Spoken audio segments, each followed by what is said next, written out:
আল্লাহ তাআলা বলেছে ইন্না নাহনু নাযালনা যিকরা ওয়া ইন্না লাহু লাহাফিজুন।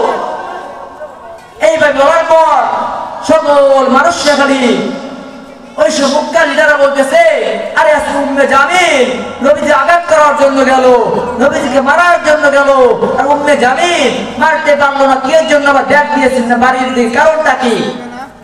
সকল সাহাবীরা উম্মে জামিলকে বলতেছে উম্মে জামিল তুমি কি দেখো নাই? উম্মে জামিল বলতে না না মসজিদে নববীর পাই নাই বলে মারি নাই। আরে ভাই আজকে যদি হক কথা বলা হয়, হক কথা বলার পরে সেই মুসলমানরা আঘাত আসে, সেই মুসলমান হক কথা বলে তারা আঘাত আসে, যেমন আল্লাহ তাআলা রাসূলকে যখন দুনিয়ায় পাঠিয়েছিল, রাসূল মক্কার মানুষদেরকে কালেমার দাওয়াত দিয়েছিল বলে মক্কার মানুষরা নবীজিকে দূর দূর করে তাড়িয়ে দিয়েছে। মক্কার মানুষরা নবীজিকে দূর দূর করে তাড়িয়ে দিয়েছে, নবীজিকে দুনিয়া থাকতে দেয় নাই। মুসলমান ভাইরা আমার এইবার তাইদের পর সকল সাহাবীরা বলতেছে দেখো আজকে তোমরা কালেমা গ্রহণ করা যাবে না, কালেমা তো রাখা যাবে না, কালেমা এই মক্কার জমিনে আর চলতে দিব না। এইভাবে মক্কার ভিতরে যখন কালেমা দাওয়াত যখন শুরু করেছে, একদিন হঠাৎ তো যাইতে যাইতে যাইতে যাইতে কুরাইশ বংশের লোকের ভিতরে কালেমা দাওয়াত পর্যন্ত পৌঁছে গেছে। কালেমা দাওয়াত পৌঁছে গেছে কুরাইশ বংশের লোকদের ভিতরে। কুরাইশ বংশের লোকেরা বলতেছে আরে যে কিতাব পড়িস নবীর প্রশংসা, নবীদের প্রশংসা, নবীজিকে এত নবীজির সব জায়গায় নবীর প্রশংসা, কারণটা কি? সব জায়গায় নবীর প্রশংসা। এক সাহাবী সালমান ফারসি রাদিয়াল্লাহু তাআলা আনহু তার বাবা কিতাব মোতালা করতেছে, কিতাব মোতালা করার পর শুধু নবীজির প্রশংসা। আর ওই সময় সালমান ফারসি রাদিয়াল্লাহু তাআলা আনহু বলতেছে ঠিক আছে আমি আর ইসলাম গ্রহণ করবো, আমি কাফের মুশরিক থাকতে চাই না, যেভাবে হোক আব্দুল্লাহ বিন মুহাম্মদের দরবারে চলে যাব। মুসলমান ভাইরা আমার কথা বলা গভীর ভাবে বুঝলেন? এই মুসলমান ভাই ওই সময় সালমান ফারসি রাদিয়াল্লাহু তাআলা আনহু সরাসরি আল্লাহ তাআলার সরাসরি নবীজির দরবারে যাইতেছিল। নবীজির দরবারে যাইতে কিন্তু নবীজির প্রশংসা শুনছে, কিন্তু নবীজির প্রশংসা শুনছে, কিন্তু নবীজির বারে কই, নবীজির বারে কয়, কিন্তু ওই সালমান ফারসি নবীজির বারে চেনে না, নবীজির বারে কই তাও জানে না, এটা বাড়ি কই এটা শরীররা জানে নাই। এক সময় কাফেরদের বাড়িতে চলে গেছে, কাফেরদের লিডারের বাড়িতে চলে গেছে, এক সময় আবু জেহেলের বাড়িতে চলে গেছে। আবু জেহেলের বাড়িতে যাকে ডাকতে বলে এ মক্কার মানুষরা, এই যে আব্দুল্লাহ বিন মুহাম্মদের বাড়ি কোথায় আপনি কি জানতে পারেন নাকি? আব্দুল্লাহ বিন মুহাম্মদের বাড়ি কইটা আপনাদের কারো স্মরণ আছে নাকি? মক্কার মানুষ এটাকে যা বলে না না না আমরা মুহাম্মদকে চিনি না, আব্দুল্লাহ বিন মুহাম্মদকে চিনি না, তুমি দূর হয়ে যাও, দূর হয়ে যাও। ওই সময়টা যে যা বলে এ আবু সালমান ফারসি তুমি কই থেকে গেছো, তুমি আসো। সালমান ফারসি ডাকে যা বলতেছে আমি একটা কুরাইশ বংশের লোক, আমি মুসলমান না কাফের মুশরিক, আমি শুনেছি নবীজির প্রশংসা, নবীজির প্রশংসা। আজ আমি নবীজির প্রশংসা করার পর আমি সাহাবী ইসলাম গ্রহণ করবো, আমি সালমান ইসলাম গ্রহণ করবো। এই কথা বলার পর ওই সময় আবু জেহেল ডাকে বলতেছে না না না তোর ইসলাম গ্রহণ করে দেওয়া যাবে না। আবু জেহেল মক্কার লিডারকে ডাকতে বলে দে দে দে এই সালমান বাড়িকে গ্রেফতার করো, এই সালমান বাড়ি ডাককে দাও, এই বাড়ি তার গ্রেফতার করো। সালমান ফারসি রাদিয়াল্লাহু তাআলা ডাকে বলে এসো এসো করে বাড়ি চলে আসো। সালমান ফারসি ডাকে বলে যাও যাও যাও, তুমি যে এই আমার নবীজিকে খোঁজার জন্য এসেছো, নবীজিকে আমরা দেখতে পারি না, নবীজিকে মহব্বত করি না, নবীজিকে আর ভালোবাসি না। তুমি নবীজির প্রশংসা শোনার পর, নবীজিকে শোনার দেওয়ার পর নবীজি কথা জিগাইনার কারণে তোমার 1 মাস তোমার কারাগারে বন্দী করা হবে, 1 মাস তোমার জেলখানা দেওয়া হবে। 1 মাস সালমান ফারসি রাদিয়াল্লাহু তাআলা আনহুর 1 মাসের কারণে গ্রেফতার করানো হয়েছে। সালমান ফারসি রাদিয়াল্লাহু তাআলা 7 দিন 1 মাস এইভাবে হয়ে গেছে। সালমান ফারসি রাদিয়াল্লাহু তাআলা লোকে আর সারা দেয় নাই আবু জেহেল পথের ডাকে যা বলে, এই মক্কার মানুষরা কেউ কেউ আসো নাকি মুহাম্মদের লোক, এই যে আমাকে 1 মাস ধরে আবু জেহেল গ্রেফতার করেছে, 1 মাস ধরে কারা করে বন্দী করেছে।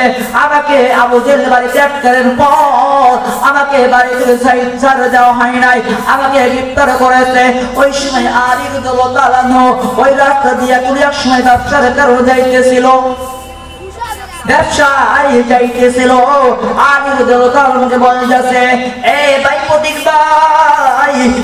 প্রতীক ভাই আপনার সঙ্গে কথা ছিল, আপনি কোন ধর্মের লোক? ওই সময় আলী রাদিয়াল্লাহু তাআলা বলতেছে, আরে সালমান ভাই আমি একটা মুসলমান, আমি একটা ইসলাম গ্রহণ করার লোক। ওই সময় সালমান ফারসি রাদিয়াল্লাহু তাআলা বলতেছে, হ্যাঁ আমি কিতাবে ভিতরে দেখছি এক আলী একজন সাহাবী, নবীজির বালক সাহাবীর নাম হচ্ছে আলী। আলী রাদিয়াল্লাহু তাআলা আনহুকে বলতেছে, জান নবীজির দরবারে জানাইতে পারবা নাকি আমি আর সালমান ইসলাম গ্রহণ করব?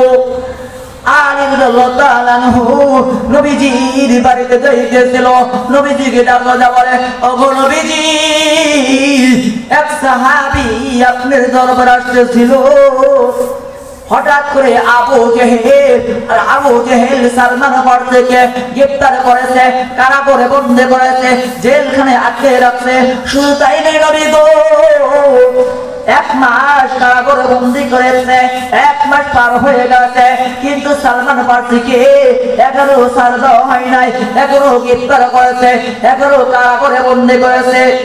সালমান ফারসির কথা শুনে নবীজি ওই সময় নবীজির সঙ্গে সকল সাহাবীরা ছিল। ওই সময় ওমর রাদিয়াল্লাহু তাআলা বলে, ওগো নবীজি দেন অনুমতি আমাকে দেন, যেভাবে হোক আবু জেহেলকে শেষ করে দেব, মক্কার কাফেরদেরকে শেষ করে দেব। শেষ করার পর ওই সালমান ফারসি রাদিয়াল্লাহু তাআলা আমি যেভাবে হোক বন্দী করে আনবো। ওই সময় আমার আপনার নবীজি বলতেছে, জান আবু বকর সাহাবী একটা মুরব্বী সাহাবী, তো নবীজি সাহাবী আবু বকরকে অনুমতি দিয়ে দিয়েছে। আবু বকর রাদিয়াল্লাহু ওই কাফেরদের বাড়িতে চলে গেছে। কাফেরদের বাড়িতে যা বলে, ওগো চাচা আবু জেহেল অনুমতি দেন, এই যে তুমি আটকে রাখছো, এই যে তুমি একটা মুসলমানকে গ্রেফতার করেছো, আমার কাছে আব্দুল্লাহ রাসূল মুহাম্মদ অনুমতি দিয়ে দিছে, আপনি একটু ছাড় দেন নাকি, ছেড়ে দেওয়া যাবে নাকি? ওই সময় আবু জেহেল বলে, না তুমি যাতে মুরব্বী হন, আমি আপনার যেতে দেওয়া হবে না, আপনি আমার দরবারে চলে যান। আমার আপনার নবীজি যখন আবু বকরকে পাঠাইছিল, আবু বকরকে দেন নাই, আবু বকর আবার নবীজির দরবারে চলে গেছে। ওই সময় আলী রাদিয়াল্লাহু তাআলা পাঠিয়ে দিয়েছে, জান আবু জেহেলের বাড়িতে চলে যান, সালমান ফারসিকে যেভাবে হোক ওই কাফেরদের বাড়ি থেকে যেভাবে হোক তুমি উদ্ধার করে নিয়ে আসবা। ওই সময় আলী রাদিয়াল্লাহু তাআলা চলে গেছে কাফেরদের বাড়িতে।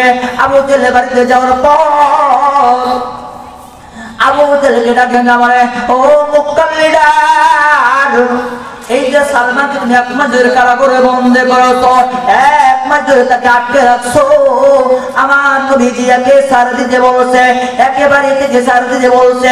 ওই সময় আবু জেহেল বলছে, না এই সাহাবী আলী তুমি দূর হয়ে যাও, তোমার মতো পুরো সাহাবী তোমার নবীজির কাছে থাকে, ওই সাহাবীকে পাঠিয়ে দাও।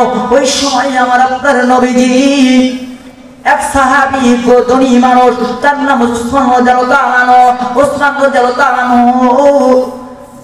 আমার আপনার নবীজি উসমানকে ডাকে দেওয়া, এ সাহাবী উসমান যাও আবু জেহেলের বাড়িতে তুমি চলে যাও, যেভাবে হোক সালমান ফারসিকে রাদিয়াল্লাহু তাআলা তুমি যেভাবে হোক গ্রেফতার করেছে, যেভাবে তুমি তাকে কারাগার থেকে তুমি মুক্তি করে নিয়ে আসবা।